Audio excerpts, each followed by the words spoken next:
కర్నూలు జిల్లా ఎమిగనూరు పట్టణంలో మాజీ MLA BV J Nageshwar Reddy media సమావేశం నిర్వహించారు. సమావేశంలో ఆయన మాట్లాడుతూ రాష్ట్ర హిందూ దేవాలయాలపై దాడులు జరుగుతున్నా కనీసం నిందితులను పట్టుకోలేని పరిస్థితిలో రాష్ట్ర ప్రభుత్వం ఉంది అని, మరోపక్క దళితులపై దాడులు చేస్తూ రాష్ట్రాన్ని హింసాత్మకంగా మారుస్తున్నారని అన్నారు. దాడులు వాటికి నిరసనగా చివరి రోజు మా యొక్క నిరసనని ఎమిగనూరు నియోజకవర్గంలో ప్రతి మండలం, గ్రామం, అదేవిధంగా పట్టణంలోని దేవాలయాల ముందు నిరసన చేయడం తెలియపరచడం జరిగింది. దీన్ని ఒకటే తీవ్రంగా ఖండిస్తున్నాం.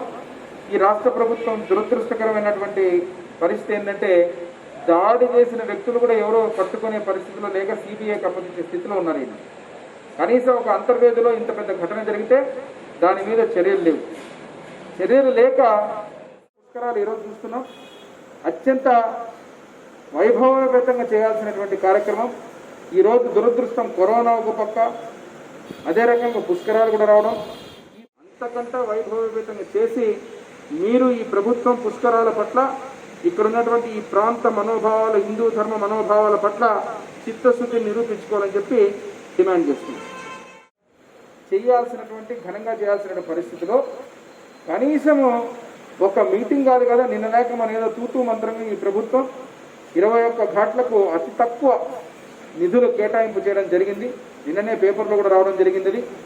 ఆ ప్రతిపాదనలు కూడా చాలా తక్కువ. మీరు అన్ని మతాలను సమానంగా చూడాలి.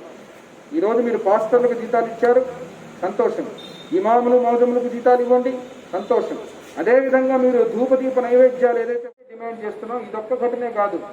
దళితుల మీద దాడులు కానీ, ఈరోజు విశాఖలో భూములు కానీ, అదేవిధంగా ఇక్కడ ఉన్నటువంటి అనేక సమస్యలు ఏదైతే ఈ ప్రభుత్వం అధికారంలోకి వచ్చాకున్నటువంటి అనేక సమస్యలు మీరు కోరుతున్నారు పార్లమెంట్లో, అమరావతి భూములు సిబిఐ, వాటితో పాటు వీటి మీద కూడా సిబిఐ దేశం పార్టీ ఎప్పుడు మత రాజకీయాలు చేయదు. కానీ ఈరోజు జరుగుతున్న సంఘటనల మీద మేము స్పందిస్తున్నాం. అంతేకాకుండా పుష్కరాలకు సంబంధించినటువంటి ఈ యొక్క మా ఎమ్మెగనూరు కానీ, కోడుమూరు కానీ, మంత్రాలయం కానీ, అదే రకంగా కర్నూలు జిల్లాలో తుంగభద్ర, ఈ యొక్క పుష్కరాన్ని వైభవంగా చేయాల్సిన బాధ్యత మీ మీద ఉంది.